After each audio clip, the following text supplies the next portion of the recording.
Seperti inilah kondisi salah satu bangkai kapal yang terseret beberapa meter ke daratan dari laut saat tsunami Palu terjadi. Kapal ini pun viral dan menjadi salah satu destinasi wisata yang menarik untuk dikunjungi.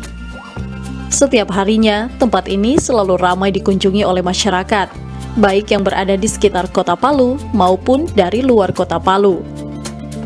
Saat menjelajahi bangkai kapal ini, Anda akan mendapatkan banyak spot menarik untuk bersuah foto. Ditambah dengan pemandangan dari atas kapal yang langsung mengarah ke tepi laut dan pepohonan yang berada di sekelilingnya. Selain itu, Anda juga bisa melihat momen terbenamnya matahari atau yang dikenal dengan sunset. Sudah sering ke sini? Kebetulan baru pertama kali. Kenapa tertarik ke sini, Kak?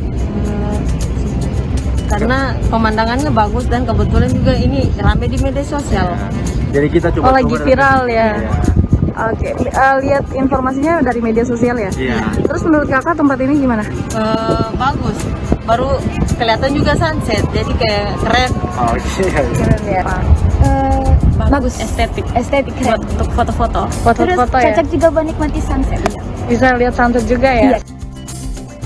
Untuk menikmati keindahan dan keunikan tempat wisata ini, Anda boleh masuk tanpa membayar biaya apapun alias gratis.